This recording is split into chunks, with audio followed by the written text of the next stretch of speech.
একো নাই, একদম ৰিলেক্স হৈ লওক, একদম ৰিলেক্স হৈ একদম ৰিলেক্স হৈ লওক।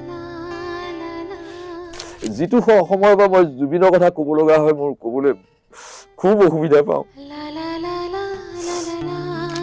তই এইটো মাতেৰে তই ভূপেন হাজৰিকা শুনিবি ঘৰত সদায়, এই ধৰণৰ মাত লাগিব, এইটো টিয়া মাতটোৰে তই কেইদিন চলিবি। তহঁতৰ সেইফালে কি নদী আছে তাত ঠাণ্ডা দিন গৰম দিন তই ইয়ালৈকে ডুবি পেলাই তই গাৰ্গুল কৰিবি কিবা কৰি, তোৰ মাতটো অকণমান ডেপ্থ আহিব, এনেকুৱা।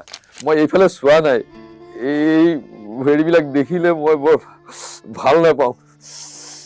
সাগৰতলিত শুবৰে মন ৰৈ ৰৈ বিনালে, এইবিলাক মই মানে বিশ্বাস কৰা, মই হজম কৰিব নোৱাৰো।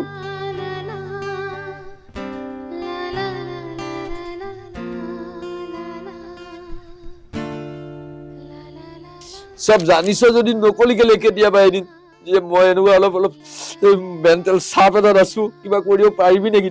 সেইটো প্ৰত্যেকৰ ভিতৰতে আছে, কিন্তু সেইটো বহিঃপ্ৰকাশ কেতিয়াবা ঘটা নাই, কাৰোবাৰ ঘটিছে, কাৰোবাই খুলি কান্দিব পাৰিছে, কোনোবাই কান্দিব পৰা নাই। সিহঁতে ধৰ মাৰুতি ভেন এখনত কেইটা মানুহ ধৰে কমফৰ্টেবলি বহিবলৈ? 3 জন 2 জন 5 জন, সিহঁতে প্ৰায় 8-10 জন মান ল'ৰা আহিছে। সেই ল'ৰাবিলাকৰ মাজৰে এজন জুবিনে কিবা বেলেগ গাড়ী চাৰি লৈ অহা নাই, খুব ৰাতিপুৱাই আহিছে যোৰহাটৰ পৰা, বাপেকো আহিছে সেইদিনা।